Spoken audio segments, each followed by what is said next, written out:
ഇപ്പോൾ മാധ്യമങ്ങളെ ഒരിക്കൽ കൂടി സംസാരിക്കുന്നുണ്ട്. അതിലേക്ക് ഈ ഘട്ടത്തിൽ എന്താണ് കുടുംബത്തിന് പൊതുസമൂഹത്തിൽ പറയാനുള്ളത്? നമ്മളെ കൂടെ അന്ന് മുതൽ ഇതുവരെ നിന്ന എല്ലാ ആളുകൾക്കും നമ്മൾ ഓർക്കുന്നുണ്ട്. ഇന്നലെ നമുക്ക് പറയാൻ പറ്റിയൊരു മാനസികാവസ്ഥയിൽ നിങ്ങളെല്ലാവരും നമ്മളെ വിളിച്ചിട്ടുണ്ട്, പക്ഷെ ഒന്നും പറയാൻ പറ്റിയൊരവസ്ഥയല്ല.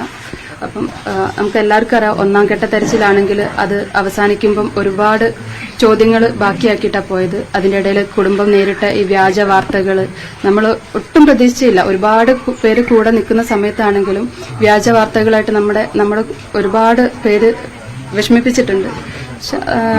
യൂട്യൂബ് ചാനലുകൾ പലരും വലിയ രീതിയിൽ മൈലേജ് എടുത്തിട്ടുണ്ട്. നമ്മളെ അനിയന്റെ പേരിലുള്ള യൂട്യൂബ് ചാനൽ കുടുംബത്തിന് ഒരു ബർത്ത്ഡേ പാർട്ടിയൊക്കെ നടത്തി എന്നൊക്കെ പറഞ്ഞിട്ട് അങ്ങനെ പല തരത്തിലുള്ള വ്യാജ വാർത്തകളും അതിലൂടെയൊക്കെ നമ്മൾ കടന്നു വന്ന് അർജുൻ ഞങ്ങൾക്കൊരൊറ്റ ഉത്തരം അറിയേണ്ടേ നമ്മൾ അതായത് ഒരു സാധാരണ ആളുകൾ ഇത്രയും ആളുകളെ ഇടയിൽ കൂടെ ഇറങ്ങി നടക്കണം, എന്നിട്ട് നമ്മൾ മീഡിയന്റെ മുന്നിൽ പോയതും വീണ്ടും വീണ്ടും ഇതൊക്കെ ആവശ്യപ്പെട്ട ഞങ്ങൾക്ക് അർജുൻ എന്താ സംഭവിച്ചതെന്നുള്ളൊരൊറ്റ ഉത്തരം കിട്ടാനാണ്.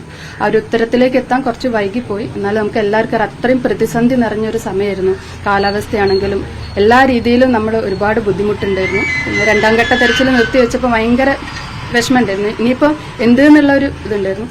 ആ സമയത്ത് നമ്മൾ പല ആളുകളെയും കുടുംബം ഒറ്റക്കെട്ടായിട്ട് ഒറ്റ തീരുമാനം എടുത്തിട്ടാണ് നമ്മൾ പല ആളുകളെയും പോയി കണ്ടു. എല്ലാവരും നമുക്ക് നല്ല രീതിയിൽ തന്നെ സഹായിച്ചിട്ടുണ്ട്. ആദ്യം തന്നെ ഈ ഒരു സംഭവം നടന്നപ്പം കർണാടകത്താണ്, അവിടുത്തെ സർക്കാരിന്റെ അടുത്തേക്ക് എത്രയും പെട്ടെന്ന് ഇതിന്റെ ഇമ്പോർട്ടൻസ് എത്തിക്കാൻ നമ്മൾ ആദ്യം പോയ ആള് രാഘവേട്ടനാണ്. രാഘവേട്ട അത് വേണ്ട രീതിയിൽ തന്നെ അന്ന് മുതൽ നമ്മുടെ കൂടെ നിന്ന് ചെയ്തിട്ടുണ്ട്. പിന്നെ നമ്മുടെ സർക്കാരാണെങ്കിലും സർക്കാരിന്റെ ഓരോ പ്രതിനിധികളും ദിവസവും നമ്മുടെ കൂടെ തന്നെ വരുന്നുണ്ട്. ഇവിടെ വന്നിട്ട് നമ്മുടെ കുടുംബത്തിനൊപ്പം ചേർന്ന് നിന്നുണ്ട്.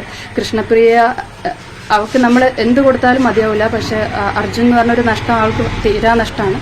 അവൾക്കൊരു ജോലി കൊടുത്ത് നമ്മുടെ സർക്കാർ അതും ചെയ്ത് അങ്ങനെ എല്ലാവരും ലോകമെമ്പാടുമുള്ള എല്ലാ മലയാളി ആളുകളും നമ്മുടെ കുടുംബത്തിന്റെ കൂടെ നിന്നുണ്ട്. അതേപോലെ നിങ്ങൾ മീഡിയ ശിരൂരെത്തിയാലും നമുക്ക് മീഡിയ കഷ്ടപ്പെട്ട ഒരു കാര്യം അറിയുള്ളൂ. നിങ്ങൾ ആ വെയിലാണെങ്കിലും മഴയാണെങ്കിലും ഒക്കെ അത്രയും ഈ ഒരു ദൗത്യം ഇത്ര വിജയകരമാക്കാൻ നിങ്ങൾ എല്ലാവരും നല്ല രീതിയിൽ സപ്പോർട്ട് ചെയ്തിട്ടുണ്ട്. അപ്പൊ എല്ലാവരും ഈ ഒരു അവസരത്തിൽ ഓർക്കുകയാണ്. അവിടുത്തെ ജില്ലാ ഭരണകൂടാണെങ്കിലും നമുക്ക് ആദ്യ സമയങ്ങളിലൊക്കെ ഒരുപാട് വിവാദങ്ങൾ ഉണ്ടായിട്ടുണ്ട്. പിന്നെ ഈശ്വർ മാൽപ്പെ എല്ലാ ആളുകളും എല്ലാവർക്കും ഒരൊറ്റ ലക്ഷ്യമേ ഉള്ളൂ, അർജുന്റെ അടുത്ത് എത്തിപ്പെടാം. ഇനി പലരും പല രീതിയിലുള്ള മാർഗങ്ങൾ സ്വീകരിച്ചു. എല്ലാവർക്കും ഒരു ഉത്തരം കിട്ടി. നിങ്ങളൊക്കെ പോലെ തന്നെ ഞങ്ങൾ കഴിഞ്ഞ ദിവസം ഡ്രഡ്ജറിലെത്തിച്ച് അഞ്ജുവിനൊക്കെ കാര്യങ്ങൾ വിശദീകരിച്ചിരുന്നല്ലോ.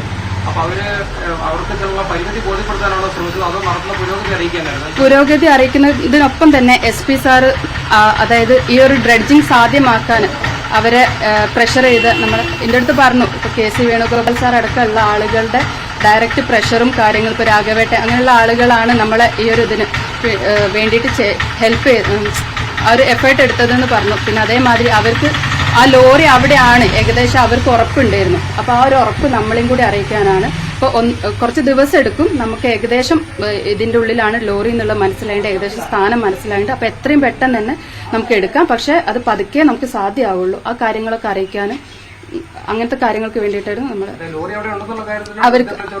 അവര് വിശദീകരിച്ചു.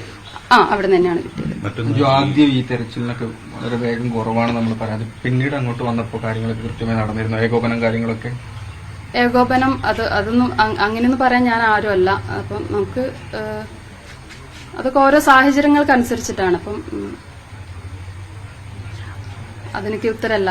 ഇപ്പൊ ഏതായാലും നമുക്ക് ലാസ്റ്റ് ഈ ഡ്രഡ്ജർ വന്നതിന് ശേഷം നല്ല രീതിയിൽ തന്നെ നമുക്ക് അതിന്റെ കാരണം അവർ പറഞ്ഞ കാര്യങ്ങൾ ശരിയാണ്. മനുഷ്യസാധ്യമായിട്ട് ഒരു ഡൈവ് ചെയ്തിട്ട് നമുക്ക് ആ ലോറിന്റെ അടുത്ത് ഒരിക്കലും എത്തിപ്പെടാൻ പറ്റൂലായിരുന്നു. അപ്പൊ അതിന് ഡ്രഡ്ജർ മാതിരിയുള്ള സംവിധാനം വേണമെന്നുള്ള രീതിയിലാണ് രണ്ടാം ഘട്ട തെരച്ചിൽ അവസാനിപ്പിച്ചത്. പിന്നെ നമുക്ക് ഒരുപാട് ഫോൾസ് ഇൻഫർമേഷൻ ഒക്കെ നമുക്കും കിട്ടിയിട്ടുണ്ട്.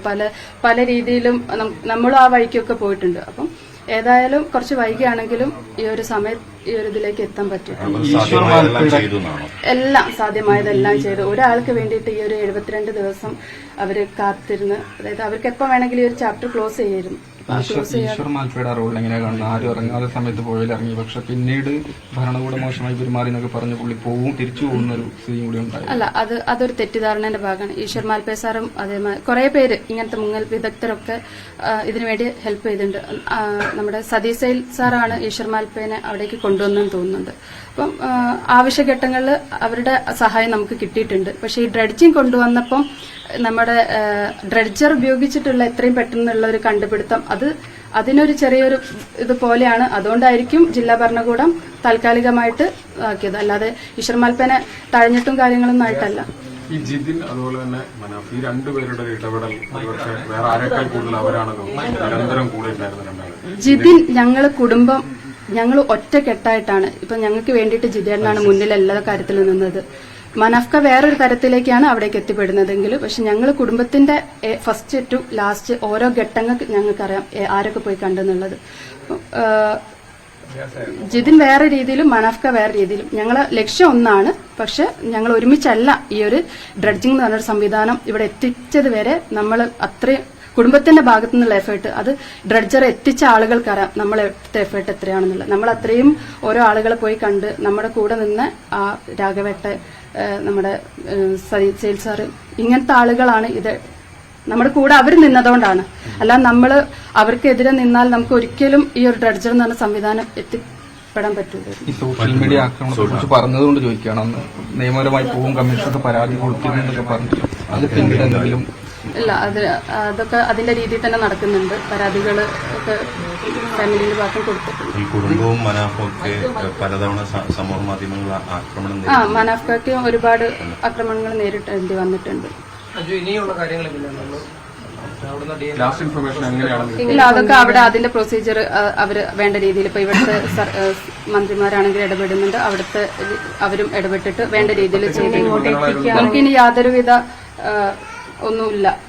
വേണ്ട കാര്യങ്ങളൊക്കെ അവരിപ്പോ വേണ്ട രീതിയിൽ തന്നെ എല്ലാവരും ചെയ്യുന്നുണ്ട്. എങ്ങനെ ഇങ്ങോട്ട് എത്തിക്കണം അല്ല, അതൊന്നും നമുക്ക് അറിയുന്ന കാര്യം. അതൊക്കെ അവർ കർണാടക കേരള സർക്കാരും അവർ കൂട്ടി.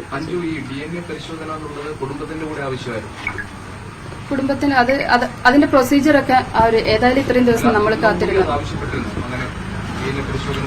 ഏതായാലും ഇത്രയും വൈകിയല്ലോ, ഇത്രയും കാത്തിരുന്നു. അപ്പം എല്ലാം അതിന്റേതായ ഫോർമാലിറ്റി നടക്കട്ടെ. താങ്ക്സ് എല്ലാവരും. അർജുന്റെ സഹോദരിയാണ് മാധ്യമങ്ങളെ കണ്ടത്. കുടുംബത്തിന്റെ വൈകാരികമായ നിമിഷങ്ങൾ അവർ പങ്കുവെക്കുകയായിരുന്നു.